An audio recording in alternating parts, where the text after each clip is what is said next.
शुक्र एक ऐसा ग्रह जो हमें बहुत कुछ देता है, और अगर वो नीच का हो जाए, छोटा हो जाए, कमजोर हो जाए तो हमसे बहुत कुछ छीन भी जाता है। जिन लोगों को पैसे की जरूरत है उन्हें पैसे मिलते हैं, लेकिन जिन्हें प्यार की जरूरत है उन्हें पैसों का कोई कीमत नहीं। मैं बात करने जा रही हूँ उन लड़कियों के लिए, उन महिलाओं के लिए जो ससुराल में तड़प कर रहती है, तरस कर रहती है, अपने पार्टनर के प्रेम के लिए तड़पती है। तुम्हारा ही पति है लेकिन उसके पास 5 मिनट नहीं है तुमसे बात करने के लिए, 5 मिनट नहीं है तुम्हारे पास बैठने के लिए। कहीं ना कहीं तुम्हारे मन में हर वक्त एक उदासी छाई रहती है, कहीं ना कहीं एक अकेलापन महसूस करती हो तुम, रोती हो, सिसकती हो। ससुराल में क्यों रह रही हो? केवल चावल दाल सब्जी बनाने के लिए, केवल झाड़ू पोछा करने के लिए, केवल दूसरों की सेवा करने के लिए, या यूं ही साड़ी पहनकर घूमकर इधर उधर समय काटने के लिए? तुम किसी के पार्टनर हो, किसी के साथ विवाहित हो, उसके साथ जीवन में आगे बढ़ना है, उसे समझना है और उसको भी मौका देना है कि वो तुम्हें समझे। एक सुखी दाम्पत्य जीवन तुम्हारा हक है, पति का प्यार तुम्हारा हक है, परंतु तुम्हें प्राप्त नहीं हो रहा। मन तड़पता है तुम्हारा। उस लड़कियों को देखती हो कितनी खुश है, अपने पति के साथ घूमने फिरने जाती है, घर संभाल रही है अच्छे से, पति उसके लिए कुछ ना कुछ तोहफे लाता है, उससे प्रेम से बात करता है, सम्मान से बात करता है। पैसे कम भी हो परंतु प्यार अगर दोनों के बीच अच्छा है तो फिर लड़की खुश रहती है। पर तुम्हें खुशी नहीं है। पिता ने शादी तो कर दी एक ऐसे घर में जहाँ समृद्धि तो है, सब कुछ है, भोजन मिलता है, साड़ियाँ मिलती है, ज्वेलरीज भी है तुम्हारे पास काफी, मेकअप के प्रोडक्ट्स भी है तुम्हारे पास काफी, लेकिन जो रहना है वो नहीं है। पति ऐसा महसूस तुम्हें दिलाता है कि मानो तुम उसके लायक नहीं हो, तुम खूबसूरत नहीं हो, तुम्हारे अंदर कोई गुण नहीं है, तुम उसको पसंद नहीं हो। और इस तरह की बातें सुनकर तुम ये सोचती हो कि अगर मैं तुमको पसंद नहीं हूं तो मैं क्या करूं? ये सब कुछ कहने का हक था विवाह से पहले, और अगर विवाह हो गया तो इन बातों का अब क्या अर्थ है कि मैं तुमको पसंद नहीं हूँ? वाइफ बदल दोगे क्या? तुम पति बदल दोगे क्या? चलो, ना पति बदलना है ना ससुराल बदलना है। आज एक छोटा सा प्रयोग करवाती हूँ आपसे। 1 वीक के अंदर असर देखो, 1 वीक के अंदर, चाहे अवस्था कितनी भी बुरी हो क्यों ना हो गई हो, ससुराल में तुमको कोई एक आंख देखना नहीं चाहता। सुबह से उठकर तुम्हारे काम में खामियां निकाली जाती है, सुबह से उठकर तुम्हारे पीछे लोग पड़ जाते हैं, तुम्हें गालियां देते हैं, तुम्हें बुरा बोलते हैं, तुम्हें नीच बताते हैं, तुम्हें छोड़ देंगे, तुम्हें अलग कर देंगे, तुम अपने मायके चली जाओ, तुम हमारे लायक नहीं हो, अब तुम्हारे साथ नहीं रह सकता, तुम्हारे साथ इस रिश्ते में दम घुटता। इस तरह की बातें सुन सुनकर अगर थक गई हो तो अब इस तरह की बातें सुनना नहीं पड़ेगा तुम्हें। आज जो प्रयोग बताने जा रही हूँ विनस आपका इतना मजबूत हो जाएगा, इतना फल आपको देगा, आपको समृद्धि भी देगा, आपको खूबसूरती भी देगा, आपको आकर्षण भी देगा, आपको आपके पति का प्यार भी देगा। जान लीजिए प्रथम मैं कौन हूँ। नमस्कार दोस्तों, मैं हूँ खुशबू सिंह। बहुत स्वागत, बहुत अभिनंदन करती हूँ आप सबका अपने YouTube चैनल ज्योतिष ज्ञान में। कैसे हैं आप और घर में सब कैसे हैं? मेरे कमेंट सेक्शन में जय माता दी जरूर लिखें, हर हर महादेव जरूर लिखें, अपनी खैरियत मुझे जरूर बताएं। पढ़ती हूँ हाथ की रेखाएं, पढ़ती हूँ जन्म कुंडली, और आप कुछ ना कहें तो आपका चेहरा भी पढ़ लेती हूँ। करम है, कृपा है ऊपर वाले की, प्रेम है आप सबका। जुड़िए ज्योतिष ज्ञान चैनल से। जो भी नए भाई बहन चैनल पर पहली बार आए हो, मेरी वीडियो को पहली बार देख रहे हो, मुझसे प्रथम बार मिल रहे हो, चैनल से जुड़िए, सब्सक्राइब कीजिए, मेरे परिवार का हिस्सा बनिए। दिल नहीं टूटने दूंगी, एक भी घर नहीं टूटने दूंगी। यकीन मानिए, तलाक की अंतिम तिथि निकल आई हो कि इस दिन रिश्ता खत्म हो जाएगा, आप ये प्रयोग करना शुरू करो, वो कागज फाड़ कर फेंकेगा, वो कोर्ट में कचहरी में अंतिम बयान बदलेगा, आपका हाथ पकड़ेगा। ऐसे चमत्कार होते देखा है मैंने, ऐसे चमत्कार। शुक्र एक ऐसा ग्रह है जो कब पासा पलट दे आपको समझ में नहीं आएगा। शुक्र ही है जो कमजोर हो गया, अब आप किसी को अच्छी नहीं लगती। शुक्र ही है कि उसके मन में प्रेम कम हो गया आपके लिए, सम्मान कम हो गया आपके लिए, आपको देखना नहीं चाहता, आपको सुनना नहीं चाहता, आपके साथ 2 मिनट बैठकर चाय पीना नहीं चाहता।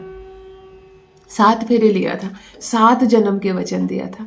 आपको लगा था मेरे बुढ़ापे में, मेरी बीमारी में कोई मेरे साथ रहे ना रहे, ये एक इंसान मेरे साथ हमेशा देगा, लेकिन उसका व्यवहार ये बता रहा है कि बुढ़ापा और बीमारी तो दूर की बात है, अभी वो अच्छे सुख के दिन में तुम्हारा साथ नहीं दे रहा, तो तकलीफ में क्या साथ देगा वो तुम्हारा। तो चलो करते हैं अपने बिजनेस को मजबूत इस तरीके से, मुंह में जुबान में एक चीज रख कर केवल उसका नाम बोल देने मात्र से वो चमत्कार होगा कि हैरान रह जाओगी।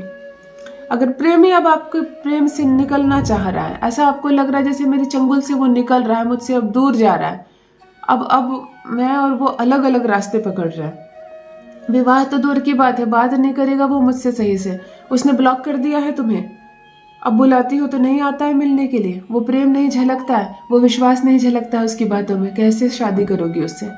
जबरदस्ती सब मिलकर उससे विवाह करवा भी दिया जाए तो इस रिश्ते का क्या महत्व है? तड़पता था वो तुम्हारे लिए, और वो बेचैनी, वो जो तड़प थी उसके मन में, वही तुम्हारी इच्छा थी कि मैं विवाह करूं इसके साथ, अच्छे से इसके साथ घर बसाऊं, परंतु वो तड़प ही नजर नहीं आता उसके जीवन में, तो फिर क्या करोगी तुम विवाह उससे? ऐसी अवस्था में चलो तड़पाते हैं उसको अपने प्रेम में। आज जो प्रयोग बताने जा रही हूँ, केवल उसका नाम लेने मात्र से वह तुम्हारे लिए बेचैन हो उठेगा। चलो सीधे प्रयोग पर आती हूँ। आपको एक सुपारी ले लेनी है, एक छोटा सा कसेली सुपारी, पान की दुकान में आसानी से मिल जाएगा, नहीं तो पूजा की सामग्री जहां मिलती है वहां ले लेना। कोई भी दिन खरीद कर रख ले, केवल शनिवार को ना खरीदे। घर में पूजा रूम में पहले से सुपारी एक चल जाएगा, ऐसा नहीं कि पहले से लिया हुआ तो नहीं चलेगा, धोकर उसको इस्तेमाल कर सकती हो। शुक्रवार की रात्रि को आप एक अच्छा महंगा इत्र खरीद लें। इत्र बिल्कुल एक 10-20 रुपए में भी आता है, पूजा के नाम पर चढ़ाई जाती है, इतनी छोटी छोटी से मैंने देखा, लक्ष्मी पूजा में लोग चढ़ा देते हैं। आपको उस इत्र को नहीं लेना है, हमें ग्रह को मजबूत करना है, किसी देवी देवता को चढ़ाकर भाग नहीं जाना कि कोई नहीं देख रहा है, लक्ष्मी जी को चढ़ा दो एक इत्र। लक्ष्मी जी उस इत्र के बदले आपको पैसे नहीं देती है, यकीन मानो उस इत्र का शुक्र से कोई संबंध नहीं, कुछ नहीं रहता। आप एक महंगा इत्र ले लेना, आपको ही लगाना है, लेकिन शुक्र बहुत मजबूत होता है। आपको शुक्रवार के शुक्रवार 4 जगह पर मेरे बताने से इत्र लगाना। रिंग फिंगर जो होता है, आप इसमें एक पिंच, बिल्कुल एक छोटा सा पिंच इत्र का निकाल लें और अपने गले के इस भाग में, जहां मैंने ये टीका लगाया यहाँ लगाएंगे, ठीक इसके ऑपोजिट गले के पीछे भाग में, यहाँ के ठीक ऑपोजिट गले के पीछे भाग में भी आप एक बूंद इत्र लगाएंगे। एक बार इत्र निकालेंगे और यही आपको चारों जगह लग जाएगा। कान के ठीक पीछे, इयररिंग्स के जहाँ पीछे होता है, यहाँ पर भी इत्र लगाएंगे और अपनी नाभि पर इत्र लगाएंगे, नेवल पर आप अपने इत्र लगाएंगे। ये 4 जगह पर आप एक बूंद इत्र लगाएंगे। आंख बंद करके पति की अनुभूति करेंगे, उसको देखने का प्रयास करेंगे और एक सुपारी अपने मुंह में रख लेंगे। अंदर नहीं करना है, जीभ पर रखना है। मुंह बंद करके अपने पति की अनुभूति करेंगे, उसको देखने का प्रयास करेंगे और सुपारी मुंह में रखकर कहेंगे, मुझे दाम्पत्य सुख मिले, मेरे पति मेरे प्यार में तड़पे, पागल रहे, सब कुछ अच्छा रहे, हमारे बीच कभी लड़ाई झगड़े ना हो, मैं बहुत सुखी रहना चाहती हूँ अपने पार्टनर के साथ। ऐसा कहकर 11 बार उसका नाम ले, 11 बार उसका नाम ले और किसी भी पेपर पे इस सुपारी को निकालकर मोड़कर रख दे। शनिवार को आपको इसे किसी भी मिट्टी में दबाना है, यानी मंगल के संपर्क में लाना है। हमारा शुक्र उच्च होगा और मंगल अपना प्रभाव कम करेगा। मंगल ही है जो लड़ाई झगड़े का कारण बनता है, अलग करने का कारण बनता है। किसी भी मिट्टी को खोदना, चाहे गमले में, फूल गमले में मिट्टी क्यों ना हो, चाहे जमीन में, और इस सुपारी को मिट्टी में दबा देना। ये जो इत्र आप लगा रही हो प्रत्येक शुक्रवार को लगाओगी, और ये प्रत्येक शुक्रवार को ये एक सुपारी आप रात को इसका प्रयोग करेंगे और 6 शुक्रवार करेंगे। यकीन मानो इस 6 शुक्रवार में, मतलब लगभग 1.5 महीने में तुम्हें वो सुख मिलेगा जो आज 1.5 साल या 10 साल में नहीं मिला हो। अपना अनुभव मेरे साथ अवश्य साझा करें, सुखी रहें, साथ रहें, प्रसन्न रहें। वीडियो को एक लाइक जरूर कर दे। कोई प्रश्न पूछना चाहते हैं तो कमेंट सेक्शन में लिखकर जरूर पूछें। बहुत बहुत धन्यवाद।